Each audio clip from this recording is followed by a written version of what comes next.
அன்பர்களுக்கு வணக்கம். வேதாத்ரியாவில் உங்களை சந்திப்பதில் பெருமகிழ்ச்சி அடைகிறோம். நீங்களும் உங்கள் அன்பு குடும்பமும் வாழ்க வளமுடன்.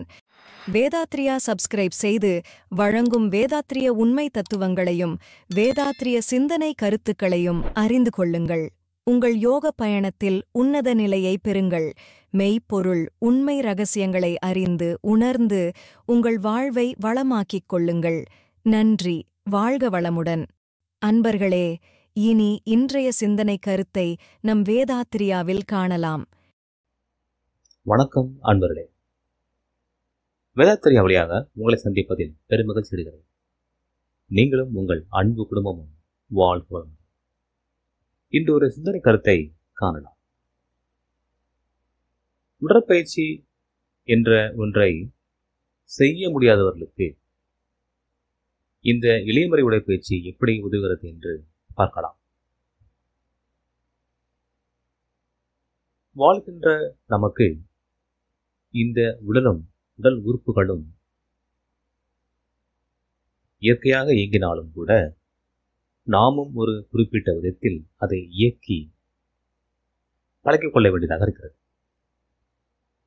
ஏனென்றால் இந்த அசைவு என்பதுதான் ஒரு உயிர்ப்போடு நம்மை வைத்திருக்கிறது.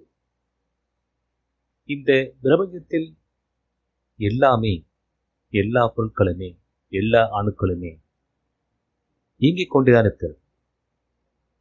எதுவும் நிலையாக இல்லை. நிலையாக இருப்பது அந்த ஒரு மெய்ப்பொருள் மட்டும்தான். ஆனாலும் கூட அது இயங்காமல் அதிர்ந்து கொண்டே இருக்கிறது என்று சொல்லலாம். நாம் இந்த உலகில் வாழும் வரை நம்முடைய உடல் நமக்கு மிக முக்கியமான ஒன்று. உடலை கொண்டுதான் நாம் இந்த உலகில் வாழ்கிறோம், இன்பங்களை அனுபவிக்கிறோம், இன்பங்களை மற்றவர்களுக்கு பகிர்ந்து கொள்கிறோம். அப்படி இருக்கும் பொழுது இந்த உடலுக்கு சரியான இயக்கத்தை தருவதற்கு உடற்பயிற்சி என்ற ஒன்று, ஒரு தொகுப்பு, ஒரு பழக்கம் இருக்கிறது. வேதாத்ரி மகர்ஷி அவர்கள் இந்த பயிற்சிகளை எல்லாம் ஒழுங்குபடுத்தி எளிமுறை உடற்பயிற்சியாக உடலுக்கு எந்தெந்த அளவில் நமக்கு தேவையோ அந்த அளவிற்கு, உடலுக்கு எந்த ஒரு ஊரும் விளைவிக்காமல், உடல் உறுப்புகளுக்கும் எந்த ஒரு ஊரும் விளைவிக்காமல் மிக இயல்பாக செய்து கொள்ளக்கூடிய உடற்பயிற்சி தான் இந்த எளிமுறை உடற்பயிற்சி. இத்தகைய உடற்பயிற்சியை நாம் ஒவ்வொருவரும் அதிகாலையில் எழுந்து செய்துவிட்டு, முதற்கடமையாக செய்துவிட்டு, பிறகு வழக்கமான வேலைகளை பார்ப்பது மிக சிறப்பாக இருக்கும். அந்த நாள் முழுவதும் உற்சாகமாக அமைந்துவிடும். உடல் உற்சாகமாக இருந்தால் மனமும் உற்சாகமாக இருக்கும். மனம் உற்சாகம் இருந்தால் அந்த நாள் முழுவதும் நமக்கு மிகச் சிறப்பாக அமைந்துவிடும். நோய்களும் நம்மை வந்து தாக்காது. மனம் எப்போதும் உற்சாகமாக இருப்பதால் எதையும் மிக எளிதாக திட்டமிட செய்யக்கூடிய மன உறுதி வந்துவிடும். எல்லாவற்றிலும், எல்லா செயல்களிலும் ஒரு விழிப்பு வந்துவிடும். உணவு எடுத்துக் கொள்வது, ஒரு செயல்பாடு செய்வது, வேகமாக முடிப்பது, விவேகமாக முடிப்பது என்ற ஒரு பலவிதமான நன்மைகள் அங்கே வந்துவிடும். ஆனால் எல்லோராலும் இந்த உடல் இயல்பாக இருக்கிறதா, அந்த இயக்கத்தை கொண்டு வர முடிகிறதா என்று கேட்டால் இல்லை. 10 பேருக்கு 8 பேருக்கு ஏதேனும் ஒரு நோய் தாக்கம் இருக்கிறது, அல்லது மனத்தாக்கம் இருக்கிறது. மனம் இயல்பாக செயல்படவில்லை, அல்லது ஏதேனும் ஒரு நோய் வந்து அவர்கள் சோர்வாக உணர்கிறார். இப்படிப்பட்டவர்கள் இந்த உடற்பயிற்சியை செய்ய முடியுமா என்று கேட்டால் அதற்கு சில வழிகள் இருக்கிறது. உடல் இயக்கத்தை இயக்குவதுதான் மிகச் சிறப்பானது என்றால் கூட, ஒரு கால் பாதங்களை நன்கு அகற்றி வைப்பதற்கு கூட கடினமான நிலை சேர்த்து இருக்கிறது. இந்த உடற்பயிற்சியை நான் கற்றுக் கொடுக்கும் பொழுது கவனித்திருக்கிறேன். நிலையாக நிற்பது கூட சிலருக்கு முடியவில்லை. நேராக நிமிர்ந்து நில்லுங்கள் என்று சொன்னால் அந்த நிலை சரியாக இல்லை.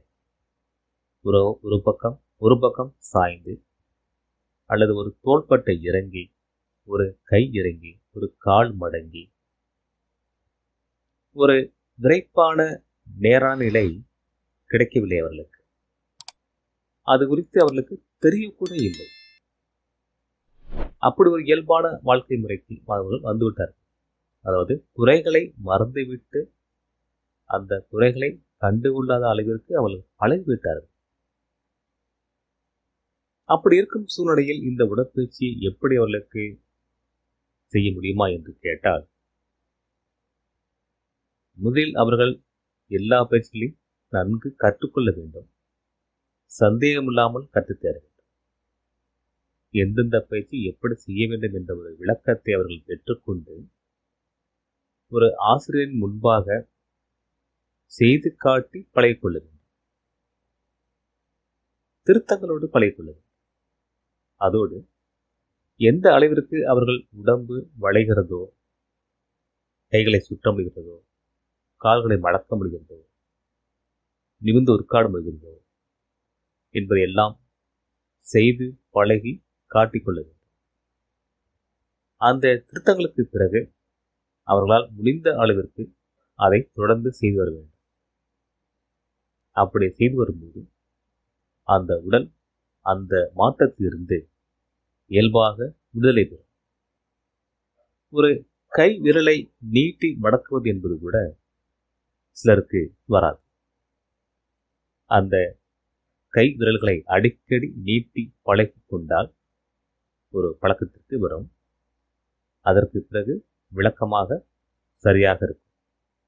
அப்படியாக இந்த எளிய உடற்பயிற்சியை தொடர்ந்து செய்து வந்தால்தான் இந்த உடல் அந்த குறைபாட்டிலிருந்து நீங்கி ஒரு நல்ல இயக்கத்திற்கு வரும்.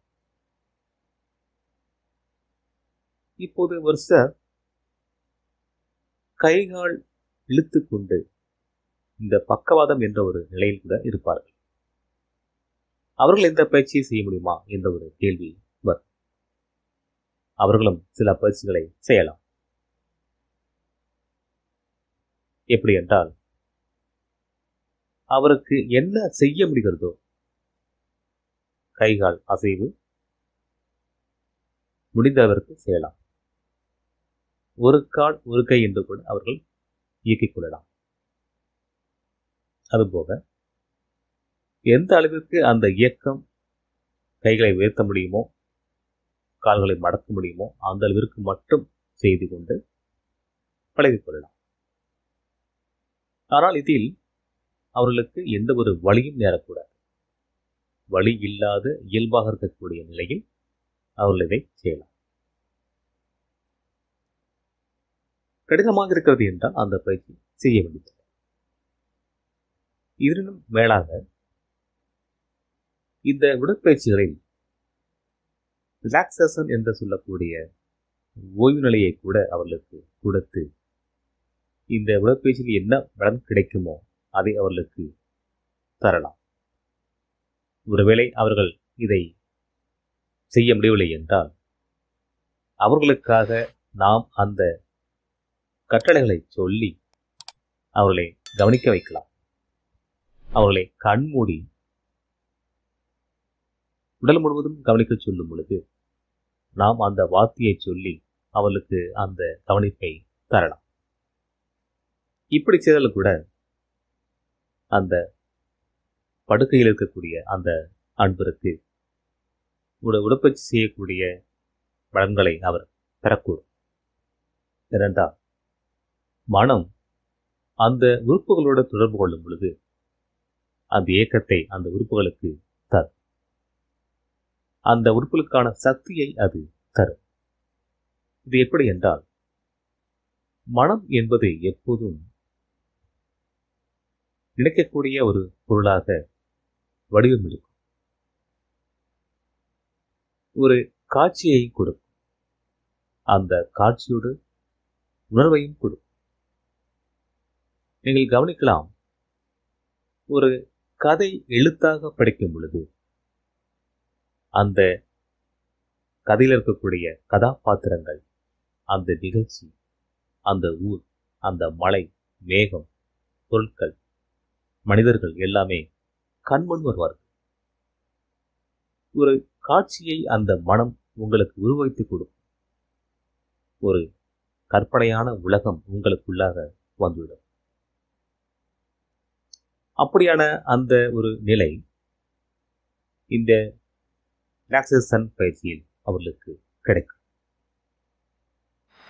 மேலும் ஒரு உணர்ச்சி வசமான ஒன்றை கேட்கும் பொழுது, ஒரு நிகழ்ச்சியை, ஒரு கதையை கேட்கும் பொழுது எப்படி அந்த மனம் அதை கேட்டு நம் உடலுக்குள்ளாக ஒரு மாற்றத்தை ஏற்படுத்துகிறது, அப்படி ஒரு மாற்றத்தையும் அது தரும். இதை எப்படி சொல்வது என்றால், ஒரு வீரமான கதையை கேட்டால் நமக்குள்ளும் ஒரு வீரம் வரும். ஒரு சோகமான கதையை கேட்டால் நமக்குள் ஒரு சோகம் வரும், கண்ணில் நீர் ததும்பும். ஒருவர் சிரிக்கும் பொழுது நமக்கும் அந்த சிரிப்பு தொற்றுக்கொள்ளும். அப்படியாக இந்த மனம் அந்த ஒரு நிகழ்வாகவே மாறி நமக்குள்ளாக ஒரு ரசாயன மாற்றத்தை, மின்சார மாற்றத்தை ஏற்படுத்துகிறது. அதுபோல இந்த ரிலாக்சேஷன் என்ற ஒரு பயிற்சி அந்த அன்பருக்கு ஒரு நல்ல மாற்றத்தை தரும். மேலும் ரிலாக்சேஷன் செய்யும் பொழுது மனம் அமைதி பெற்று நல்ல தூக்கம் கிடைக்கும். இதுவரை உடல் சக்தி வெளியேறி நிம்மதியில்லாத இருந்த ஒரு அன்பர் ரிலாக்சேஷன் செய்துவிட்டால் அவர் நிம்மதியாக உறங்கி இருந்திருப்பார். ஒரு வாரம் 10 நாள் செய்துவிட்டால் அவர்களுக்கு ஒரு புதிய அனுபவமாக எப்போதும் உற்சாகமாக இருப்பார்கள். அவர்களுக்கு உண்டான நோய் கூட உடனடியாக தீர்வதற்கான வாய்ப்புகள் அங்கே கிடைக்கும். அந்த நிலையில் சிறிது சிறிதாக இந்த பயிற்சிகளை ஒவ்வொன்றாக ஏற்று அடுத்தடுத்து இணைத்துக் கொண்டே வரலாம். இப்படியாக உடலை எந்த ஒரு பாதிப்புக்கும் தராமல், கஷ்டப்படுத்தாமல் இயல்புக்கு கொண்டு வருவதற்கு நம்முடைய வேதத்திரிய எளிமுறை உடற்பயிற்சி உதவுகிறது. இது பற்றி இன்னும் நாம் பல பதிவுகளாக காணலாம். நல்ல நண்பர்களே, நாம் மீண்டும் அடுத்த ஒரு பதிவிலை சந்திப்போம். நன்றி. வாழ்க வையகம், வாழ்க வையகம், வாழ்க வளம். வணக்கம் அன்பர்களே, வாழ்க வையகம், வாழ்க வளமுடன். வேதாத்திரிய சேனலோடு இணைந்து கொள்ளுங்கள். உங்கள் உடல் நலம், மனவளம், உயிர் வளம் பெருக்கிக் கொள்ளுங்கள்.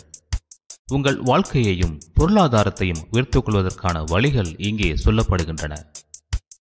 இன்றே சப்ஸ்கிரைப் செய்து கொள்ளுங்கள். வாழ்க வளமுடன்.